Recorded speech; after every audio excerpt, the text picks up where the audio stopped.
राष्ट्र सर्वप्रथम, राष्ट्र सर्वप्रथम, राष्ट्र सर्वप्रथम, राष्ट्र सर्वप्रथम। राष्ट्र सर्वप्रथम की बात कार्यक्रम में आप सभी राष्ट्रवासियों का हार्दिक स्वागत है। भारत ने अंतरिक्ष की दुनिया में नया इतिहास रचते हुए जहां आदित्य L1 को सूर्य की ओर भेजा, वहीं चंद्रयान 3 भी चंद्रमा पर अपने खोज अभियान के तहत नए मुकाम हासिल कर रहा है। पूरे देश में प्रार्थनाओं के दौर के बीच आज दोपहर श्रीहरिकोटा से आदित्य L1 ने उड़ान भरी तो देश में हर्ष का माहौल हो गया। राष्ट्रपति, उपराष्ट्रपति, प्रधानमंत्री, केंद्रीय मंत्रियों, मुख्यमंत्रियों और आम लोगों ने पूरे वैज्ञानिक समुदाय को बधाई दी।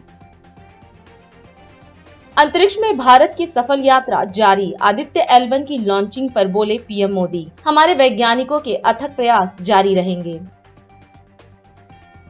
G20 समिट के मद्देनजर सीआरपीएफ के 450 जवान बुलेट प्रूफ वीआईपी कारों को चलाने के लिए तैयार, 360 डिग्री डिफेंस प्रदान करेंगे कमांडो। कुछ ही दिनों में G20 शिखर सम्मेलन का आयोजन किया जाना है। G20 समिट के मद्देनजर आयोजन से पहले नई दिल्ली के होटलों में रूम रेंट की कीमत आसमान पर पहुंच गई है। राजस्थान के मुख्यमंत्री अशोक गहलोत के बयान से मची हलचल। उन्होंने कहा कि अब उनके लिए पद कोई मायने नहीं रखता और वह अपने वर्षों के अनुभव से जनता की मदद करना जारी रखेंगे। मणिपुर हिंसा मामले को लेकर केंद्र और राज्य सरकार को सुप्रीम कोर्ट का निर्देश, प्रभावित इलाकों में करें मूलभूत वस्तुओं की आपूर्ति। शिक्षक दिवस के मौके पर मिलेगा देश भर के शिक्षकों को सम्मान, राष्ट्रपति मुर्मू करेंगी 75 टीचर्स को पुरस्कृत। दिल्ली में वित्तीय संस्थाओं से ऋण और बैंक में नौकरी दिलाने के नाम पर ठगी, पुलिस ने 11 आरोपियों को किया गिरफ्तार। दिल्ली एनसीआर में इस सप्ताह बारिश की संभावना नहीं, उमस व गर्मी से लोगों की हालत बेहाल और बढ़ेगा तापमान। प्रधानमंत्री नरेंद्र मोदी के आह्वान पर शनिवार को भाजपा के राष्ट्रीय अध्यक्ष जेपी नड्डा ने गाजियाबाद के राजेंद्र नगर में मेरी माटी मेरा देश अभियान का शुभारंभ किया। नड्डा ने गाजियाबाद के मेजर मोहित शर्मा के घर की मिट्टी कलश में रखकर अभियान की शुरुआत की। उन्होंने कार्यकर्ताओं से आह्वान किया कि पार्टी और संगठन के सभी नेता व पदाधिकारी शहीद वीरों की भूमि और इलाके से माटी कलश में इकट्ठा करेंगे। फिर उन कलश को नगर निगम, नगर पालिका परिषद प्रशासन और अन्य पदाधिकारी के जरिए दिल्ली में इंडिया गेट के पास अमृत वन में पहुंचाया जाएगा और जब यह कलश दिल्ली अमृत वन में पहुंचेंगे तो वहां प्रदेश के मुख्यमंत्री इसका स्वागत करेंगे और शहीद वीरों को नमन करते हुए उनके नाम का पौधा लगाया जाएगा। ये मेरा माटी मेरा देश, ये भारत का एक आह्वान है कि हम जहां अभी अमृत वर्ष, आजादी के अमृत वर्ष, आजादी का अमृत महोत्सव मना करके 15 अगस्त को हमने अमृत काल में प्रवेश किया है, इस अमृत काल के संकल्प को बारंबार दोहराने का और अमृत काल की शुरुआत में संकल्प लेने का अवसर है, इस बात को भी हमको ध्यान में रखना चाहिए। और इसीलिए मेरा माटी मेरा देश के माध्यम से इस अमृत काल की शुरुआत देश के 140 करोड़ देशवासी अपने आप को इसमें जोड़ते हुए देश को आगे ले जाए, इस संकल्प को हम दोहराने के लिए इस कार्यक्रम को कर रहे हैं। मित्रों, ये कार्यक्रम की संकल्पना इस तरीके से है कि हमारे देश को राष्ट्रभक्ति से ओतप्रोत है जो देश, उसके राष्ट्रभक्तों को याद करना, उनको समर्पण भाव से, उनको याद करते हुए समर्पित भाव से उनके बताए रास्ते पर चलने के लिए अपना समर्पण करना, इस उद्देश्य को लेकर के हम चले। और इसीलिए हम लोगों ने तय किया, भारत सरकार ने तय किया कि हम हर वार्ड में, हर गांव में, हर पंचायत में जहां देशभक्त, कोई स्वतंत्रता सेनानी हो, कोई हमारा शहीद जो देश की रक्षा करते हुए प्रहरी के रूप में शहीद हुआ हो, जिसने शहादत दी हो, कोई हमारा पुलिस का अधिकारी, कोई जवान जो समाज के अंदर समाज की रक्षा करते हुए शहादत दी हो, कोई हमारा पैरामिलिट्री फोर्सेस का जवान जो आतंकवादियों से लड़ते हुए शहीद हुआ हो, इन सभी लोगों को याद करना है और हर वार्ड में इनके नाम की शिला पट्टिका लगाकर उस समाज को जागृत करते हुए आगे बढ़ाना। और इसी के तहत मुझे आज मोहित शर्मा कुपवाड़ा में 2000 2009 में अपनी शहादत दी, आतंकवादियों से लड़े, आतंकवादियों का दस्तनाबूद किया और ये लड़ते लड़ते वो शहीद हुए। उनको याद करने के लिए मैं आज उनके गृह स्थान पर गया। ऐसे ही हमारे लाखों कार्यकर्ता, करोड़ों साथियों के साथ सभी शहीद के घर पर जाके उनके माँ बाप को, उनके भाई बहन को ये याद दिलाना है कि वो अकेले किसी परिवार के नहीं है, सारा देश उनके साथ है और उस शहादत को हमको ध्यान में रखना है। इसके साथ साथ हमने तय किया कि हर वार्ड में, हर गांव में, हर पंचायत में, हर म्यूनिसिपैलिटी में, हर म्यूनिसिपल कॉर्पोरेशन में 75 वृक्षारोपण का कार्यक्रम लिया जाए, अपने आप को पर्यावरण से जोड़ा जाए और हर घर से, मैंने भी आज 5 घरों में जाकर एक चुटकी मिट्टी उनके घरों से ली है और चावल के 2 दाने, इसको हमने हर वार्ड में कलश में एकत्र करना है और यह कलश वार्ड से म्युनिसिपल कॉर्पोरेशन या कमेटी तक पहुंचेगा और वहां से यह प्रदेश के कैपिटल में जाएगा। आपका द्वारा इकट्ठा किया हुआ वो कलश यहाँ से लखनऊ जाएगा और वहाँ हमारे मुख्यमंत्री उसका स्वागत करेंगे और फिर वहाँ से हमारे नौजवान साथी उसको लेकर 7,500 ब्लॉक से, 500 म्यूनिसिपैलिटी से 8,000 कलश लेकर लाखों कार्यकर्ता अक्टूबर के अंत में दिल्ली के कर्तव्य पथ पर वहाँ एकत्र आएंगे और वहाँ हम शपथ लेंगे कि इस कलश की माटी की सौगंध खाते हैं, हम देश की रक्षा, सुरक्षा और इसको अमृत काल में विकसित राष्ट्र बनाने में कोई कसर नहीं छोड़ेंगे। इस बात का हम संकल्प लेंगे और ये संकल्प हमको भारत के यशस्वी प्रधानमंत्री श्री नरेंद्र मोदी जी दिलाएंगे। इसमें हमको शामिल होना है और वहीं नेशनल वॉर मेमोरियल, वहाँ नेशनल वॉर मेमोरियल के समीप एक बहुत बड़ा अमृत वाटिका बनेगी और उस अमृत वाटिका में देश भर से लाए हुए पौधे वो अमृत वाटिका में लगाए जाएंगे और अमृत काल का संकल्प लिया जाएगा। केंद्रीय गृह मंत्री अमित शाह छत्तीसगढ़ के दौरे पर हैं। छत्तीसगढ़ चुनाव को लेकर उन्होंने पार्टी के नेताओं के साथ बैठक की। इसके साथ ही राज्य की कांग्रेस सरकार के विरुद्ध उन्होंने आरोप पत्र भी लॉन्च किया। इस दौरान उन्होंने राज्य की कांग्रेस सरकार पर जमकर निशाना साधा। केंद्रीय मंत्री अमित शाह ने कहा कि जन जागृति फैलाने के लिए फिर एक बार यहां भाजपा की सरकार बनाकर छत्तीसगढ़ को विकास के रास्ते पर ले जाने के लिए आरोप पत्र लॉन्च करने का कार्यक्रम आयोजित किया गया है। उन्होंने लोगों से अपील करते हुए कहा कि यहां अब भारतीय जनता पार्टी की पूर्ण बहुमत की सरकार बनानी है और फिर एक बार छत्तीसगढ़ को विकास के रास्ते पर ले जाने का काम करना है। शाह ने कहा कि आगामी चुनाव छत्तीसगढ़ के सुनहरे भविष्य को संवारने का चुनाव है। अटल जी ने जिस सपन के साथ छत्तीसगढ़ की रचना की थी, वो सपनों को साकार करने के 15 साल रहे। छत्तीसगढ़ को मध्य प्रदेश से अलग इसलिए किया गया था, इतने बड़े राज्य में इस क्षेत्र के विकास का कम ध्यान रखा जाता था। अटल जी ने उस वक्त 3 राज्यों की रचना की, छत्तीसगढ़, झारखंड और उत्तराखंड, और तीनों राज्य बड़े राज्य से अलग कर ये तीनों प्रदेशों के विकास की नई शुरुआत करने का काम अटल जी ने किया था। और उसके बाद जो चुनाव आया उसमें डॉक्टर साहब मुख्यमंत्री बने और 15 साल तक एक विकास की अविरत यात्रा चली।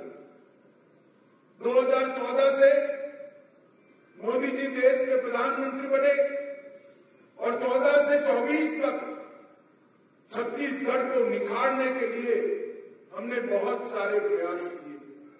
छत्तीसगढ़ की जनता ने हमेशा भारतीय जनता पार्टी को आशीर्वाद दिया, 3 बार सरकार बनाई। 2014 में 11 में से 10 लोकसभा सीटें दी।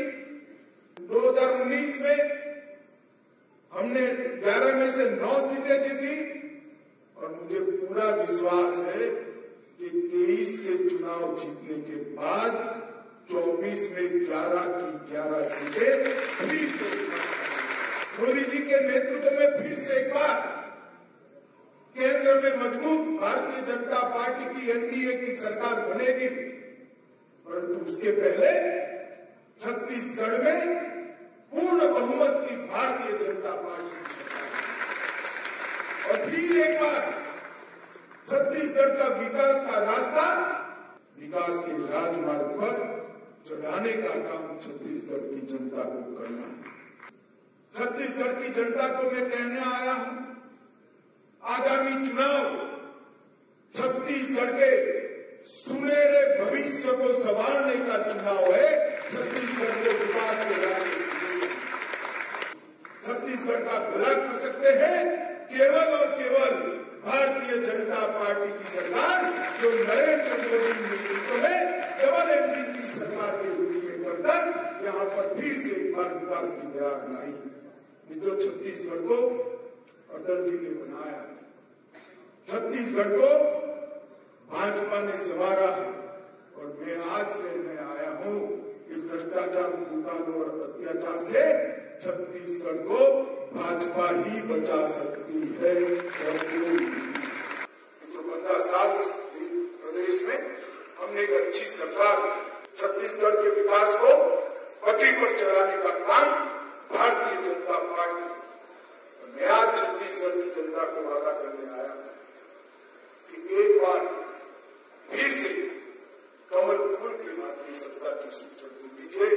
ऊपर नरेंद्र मोदी जी, नीचे भी भाजपा की डबल इंजन की सरकार। भोपाल में अतिथि शिक्षकों की महापंचायत को लाला परेड ग्राउंड में आयोजित किया गया। इस महापंचायत में मुख्यमंत्री शिवराज सिंह चौहान ने शिक्षकों के लिए कई बड़ी घोषणा की। अतिथि शिक्षकों का मानदेय बढ़ाया गया, साथ ही शिक्षक भर्ती में अब अतिथि शिक्षकों को 50% आरक्षण देने का वादा किया। सीएम शिवराज ने भविष्य में शिक्षकों के नियमितीकरण के लिए नई योजनाएं बनाई जाने की भी घोषणा की। जब रेगुलर शिक्षक नहीं थे, तब अतिथि शिक्षक के रूप में आपको पढ़ाने का दायित्व सौंपा गया और मुझे प्रसन्नता ये कहते हुए कि अधिकांश अतिथि शिक्षकों ने पूरी कर्तव्य निष्ठा के साथ अपने दायित्व का निर्वाह किया, अपने दायित्व को निभाया। आप वो हैं जिन्होंने हमारी शिक्षा की गाड़ी को आगे बढ़ाया। बच्चों को आप लगातार गांव-गांव में पढ़ाते रहे। मैं आपको इसके लिए हृदय से धन्यवाद देता हूं। लेकिन मित्रों, मैं अपनी ड्यूटी मानता हूं कि जिन लोगों ने जी जान से अपने सामर्थ्य और अपने क्षमता के अनुरूप बच्चों को विद्या का दान दिया, उनकी जिंदगी भी कुछ बेहतर की जाए। अनिश्चितता के भंवर में वो लगातार लटके ना रहें और इसलिए अभी अलग अलग पीरियड के अनुसार आपको मानदेय देने की व्यवस्था है।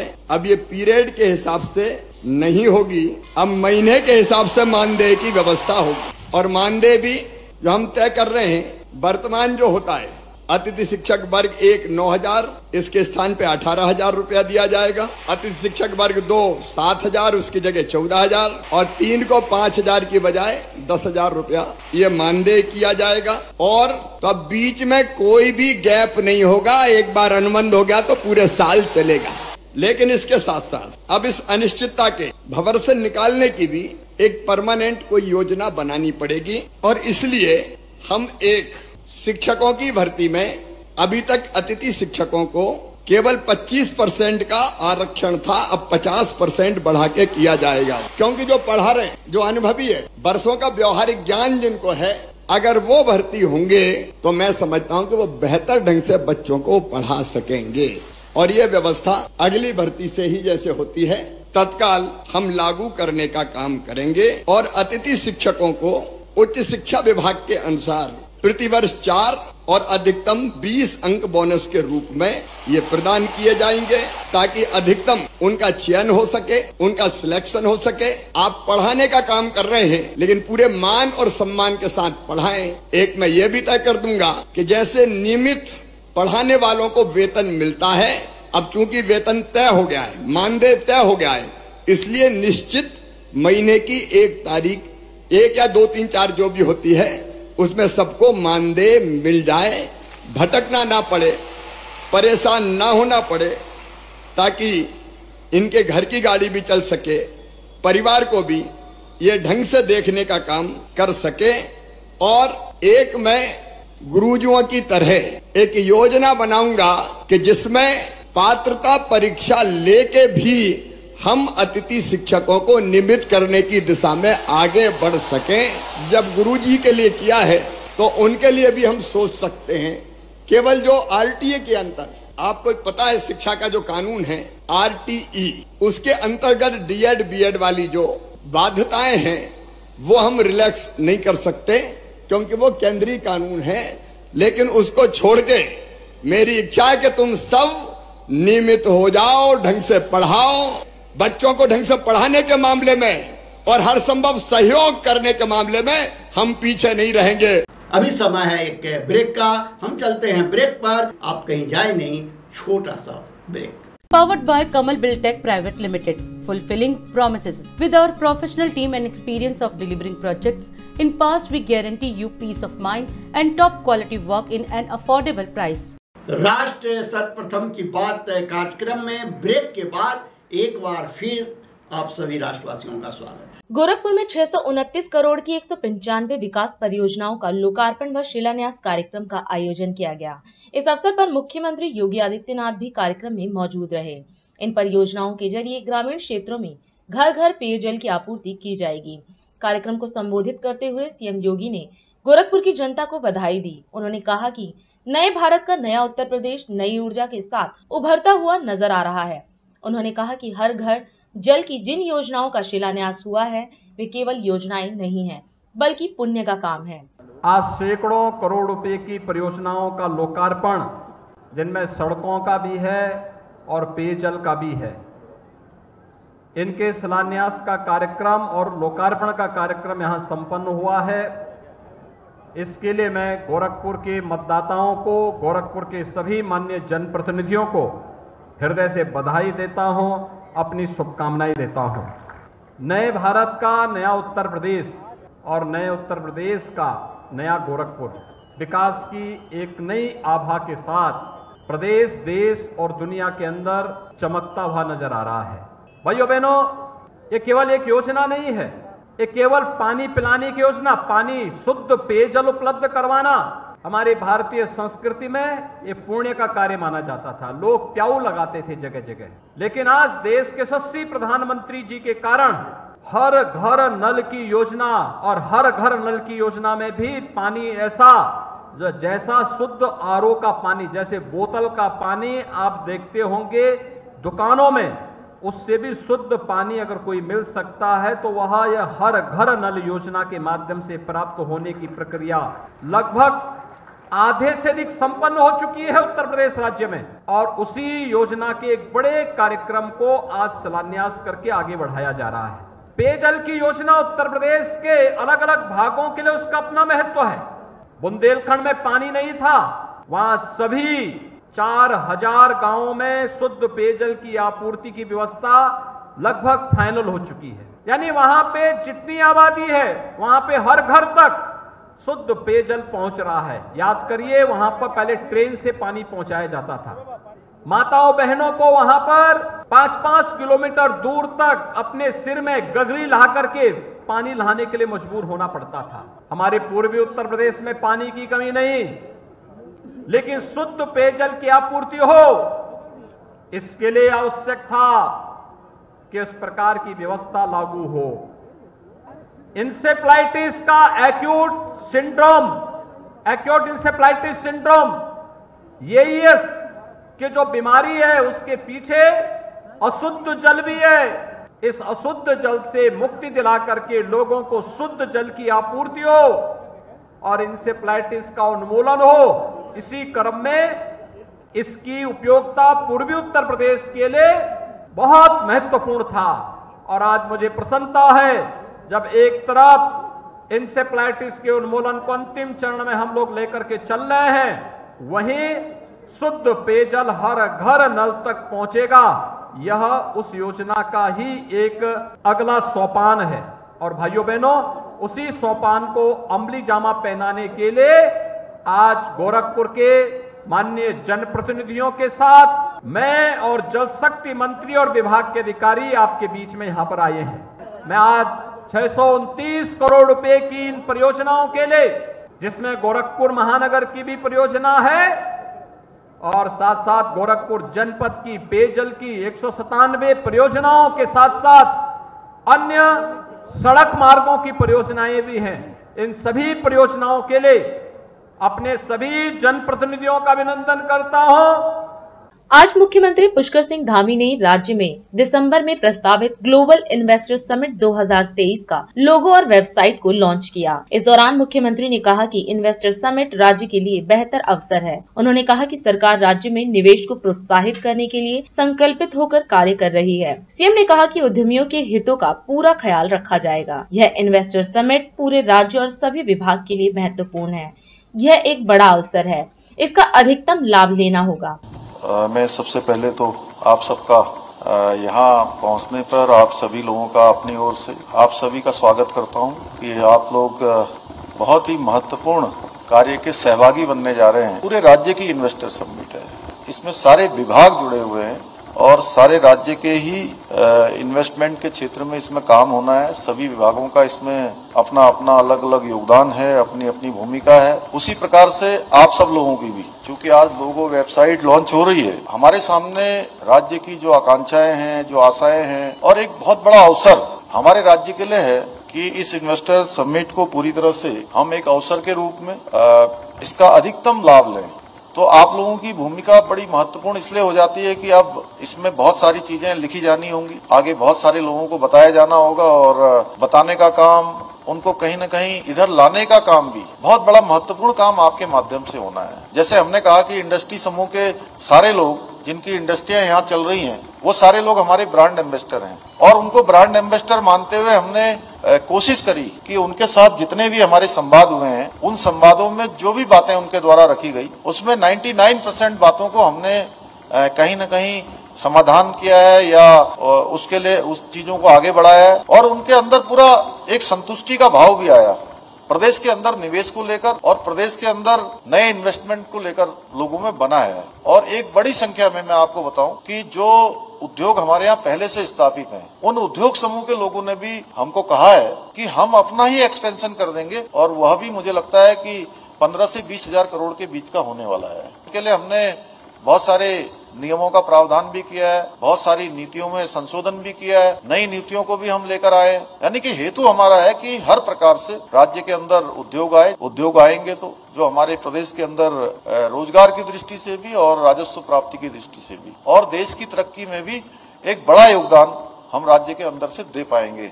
अभी 2 दिन पहले जो एक आंकड़ा निकला है, रोजगार सृजन की दृष्टि से भी हमारा राज्य हिंदुस्तान के दूसरे नंबर के राज्यों में शामिल हुआ है।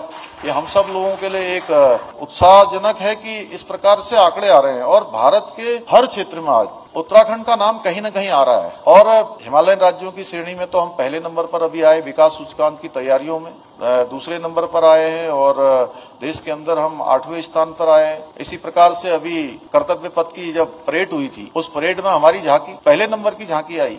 तो अब बहुत सारे ऐसे स्थान हैं जिसमें हमारा नाम पहले नंबर पर आ रहा है। डेस्टिनेशन के बारे में सभी जानते हैं कि उत्तराखंड का हर एक क्षेत्र डेस्टिनेशन है। आप जिधर चले जाइए उधर आपको डेस्टिनेशन दिखाई देगा। फिल्म फेस्टिवल में मैं एक दिन गया था तो वो कह रहे थे कि हम फिल्म की शूटिंग कहाँ कर सकते हैं, तो मैंने कहा आपकी नजर जिधर को जाएगी आपको उधर ही फिल्म के शूटिंग के लिए स्थान मिल जाएगा। यानी कि हर जगह डेस्टिनेशन है। ये प्रकृति द्वारा प्रदत्त है, भगवान के द्वारा प्रदत्त है। जहाँ ये वनों से आच्छादित है, पर्वतों से आच्छादित है, उसी के साथ साथ उद्योग के लिए भी अब उसको प्राथमिकता में ले रहे हैं, क्योंकि हमारे पास 6000 एकड़ का यहाँ पर हमने एक लैंड बैंक बनाया है और उसमें और भी अभी हम बढ़ोतरी करने वाले हैं। एक यह भी हमारा कदम होगा कि हम निवेशकों के क्षेत्र में भी निवेशकों को आकर्षित करके एक अच्छा निवेश का माहौल, एक अच्छा उद्योग समूह का माहौल यहाँ पर पैदा करें, जिससे कि हमारे राज्य के तमाम चीजें आगे बढ़ें और हिंदुस्तान के अग्रणी राज्यों में हमारा नाम शामिल हो। 2023 राजीव युवा मितान क्लब के सदस्यों के महासम्मेलन में शामिल होने के लिए सांसद राहुल गांधी नवा रायपुर के मेला ग्राउंड पहुंचे। इस अवसर पर छत्तीसगढ़ के मुख्यमंत्री भूपेश बघेल भी मौजूद रहे। वहीं राजीव युवा मितान महासम्मेलन में पूरे छत्तीसगढ़ के युवा मितान नवा रायपुर में एकत्र हुए। सांसद राहुल गांधी ने अपने संबोधन में जहां बीजेपी सरकार के खिलाफ निशाना साधा, वहीं छत्तीसगढ़ की कांग्रेस सरकार की जमकर तारीफ की। उन्होंने कहा कि छत्तीसगढ़ के किसानों से किया हुआ वादा हमने पूरा किया। इसके साथ ही उन्होंने यह भी कहा कि कांग्रेस की सरकार गरीबों की सरकार है। ये छत्तीसगढ़ के युवाओं की जिम्मेदारी है कि वह प्रदेश को चलाने में, राजनीति को चलाने में अपनी भागीदारी दें। इसके लिए हमने राजीव युवा क्लब बनाए और हर क्लब में 3 लाख युवाओं को जोड़ा है। इसके साथ ही उन्होंने यह भी कहा कि वह युवाओं के लिए राजनीति का दरवाजा खोलना चाहते हैं, जिससे कि देश के युवा देश की प्रगति में भागीदारी दे सकें। कुछ ही महीने पहले कर्नाटक में चुनाव हुआ। एक तरफ बीजेपी और उनकी विचारधारा, दूसरी तरफ कांग्रेस पार्टी हमारी विचारधारा। और कर्नाटक में हमने कहा, जैसे पहले हमने छत्तीसगढ़ में वायदे किए थे, किसानों को सही दाम देने का वायदा जो हमने पूरा किया, किसानों का कर्जा माफ किया, बिजली बिल हाफ किया, जैसे हमने यहाँ वायदे किए थे वैसे ही हमने कर्नाटक में 5 वायदे किए। चुनाव से पहले बीजेपी के लोग हर बार वो कोई ना कोई नंबर निकाल देते हैं। कोई कहता है 230 सीट आएंगी, कोई कहता है 250 सीट आएंगी, मगर कर्नाटक के हर गरीब व्यक्ति ने पूरा दम लगा के कांग्रेस पार्टी को जिताया। और मैं साफ कहना चाहता हूं कि चाहे वो कर्नाटक की सरकार हो, छत्तीसगढ़ की हो, राजस्थान की हो, हिमाचल की हो, और जो अभी आने वाली हैं तेलंगाना, मध्य प्रदेश, ये सारी की सारी सरकारें गरीबों की सरकारें होंगी। तो छत्तीसगढ़ में हमने क्या किया? छत्तीसगढ़ में किसानों को धान के लिए सही दाम दिया। और आज आप सारे प्रदेशों को देख लीजिए, लिस्ट निकालिए, सवाल पूछिए, धान के लिए सबसे ज्यादा पैसा कौन से स्टेट में मिलता है? जवाब मिलेगा छत्तीसगढ़, छत्तीसगढ़, छत्तीसगढ़। तो अब छत्तीसगढ़ के युवा जो हैं, आपकी बहुत बड़ी जिम्मेदारी है और हम चाहते हैं कि आप प्रदेश को चलाने में, राजनीति को चलाने में आगे आएं। भविष्य आपका है, आने वाले समय में छत्तीसगढ़ आपका है और आपको आगे बढ़ना पड़ेगा। और इसीलिए हमने राजीव युवा क्लब आपके लिए बनाए हैं। हर क्लब को 1 लाख रुपए, 3 लाख युवाओं को क्लब में हमने जोड़ा है। और ये ऐसे नहीं जोड़ा है, मैं आपको साफ बताना चाहता हूं, हमने इसलिए जोड़ा है कि आप इस प्रदेश को चलाने में आप भाग लें। और हम आपके लिए राजनीति के दरवाजे खोलना चाहते हैं कि कुछ ही सालों में आपके बीच में से छत्तीसगढ़ के एमएलए, प्रधान, नेता चुन के आए। इसलिए हमने ये काम किया है। हम चाहते हैं कि आदिवासी युवा जो भी सपना देखना चाहें, देखें और उस सपने को पूरा करें। डॉक्टर बनना है, इंजीनियर बनना है, बिजनेस चालू करना है, लॉयर बनना है, जज बनना है, मैन्युफैक्चरिंग यूनिट शुरू करना है, सब चीजों में आपको शामिल होना चाहिए। मुझे लगता है कि छत्तीसगढ़ की सरकार ने बहुत अच्छा काम किया है और आने वाले 5 सालों में भी यहाँ पे छत्तीसगढ़ की सरकार, कांग्रेस पार्टी की सरकार जबरदस्त काम करने जा रही है। कार्यकर्ताओं से मैं कहना चाहता हूँ, आप हमारी रीढ़ की हड्डी हो, आप हमारे विचारधारा के लिए लड़ते हो। छत्तीसगढ़ में आपने हमें जिताया, राजस्थान में जिताया, कर्नाटक में जिताया, हिमाचल में जिताया, तेलंगाना में जिताओगे, फिर से छत्तीसगढ़ में जिताओगे, मध्य प्रदेश में जिताओगे, राजस्थान में जिताओगे। आप सब यहाँ आए, इतने प्यार से आपने मेरी बात सुनी, इसके लिए आप सबको दिल से धन्यवाद। और जो युवा हैं, जो अब इन क्लब्स में शामिल होंगे, आप याद रखिए, छत्तीसगढ़ का भविष्य आपका है, आपकी बड़ी जिम्मेदारी है, आपको राजनीति में आना है। बहुत बहुत धन्यवाद। जय हिंद, नमस्कार। हजारों हजार 13,242 राजीव युवा मितान क्लब के साथियों को मेरा जय जोहार। राजीव युवा मितान क्लब जहां ग्रामीण क्षेत्र में 11,000 हमने बनाया, शहरी क्षेत्र में 2,000 राजीव युवा मितान क्लब का गठन किया। और ये राजीव युवा मितान क्लब को हर साल 1 लाख रुपया दिया जा रहा है, ताकि हमारे युवा साथी गांव के अपने संस्कृति, गांव के अपने खेल कूद, गांव की स्वच्छता, गांव की शिक्षा और साथ ही साथ शासन की योजनाओं की जानकारी उन तबके को देना है जो वंचित वर्ग के लोग हैं, जो गरीब हैं, जो दिन रात मेहनत करते हैं, शासन की योजनाओं के बारे में जानकारी नहीं होती, उन सबको जानकारी देना, उन तक के योजनाओं को पहुंचाने की जिम्मेदारी हमारे राजीव युवा मितान क्लब की है। मैं आपसे कहना चाहता हूं, अभी तक के जहां हमने गोधन न्याय योजना से महिला स्व सहायता समूहों को लाखों लोगों को हमने रोजगार दिया, रीपा के माध्यम से लाखों लोगों को रोजगार मिल रहा है। आने वाले 5 साल में 12 से 15 लाख लोगों को रोजगार की व्यवस्था छत्तीसगढ़ की कांग्रेस सरकार करेगी। और अधिक खबरों के लिए आप हमारे YouTube चैनल दैनिक इंडिया दर्पण को अभी सब्सक्राइब करें और नोटिफिकेशन के लिए बेल आइकन को प्रेस करना ना भूलें। आज हम इस कार्यक्रम में आपसे विदा लेते हैं। आप अन्य खबरों के लिए बने रहे। राष्ट्र सर्वप्रथम, वंदे मातरम, जाग उठा है भारत। राष्ट्र सर्वप्रथम, राष्ट्र सर्वप्रथम, राष्ट्र सर्वप्रथम, राष्ट्र सर्वप्रथम।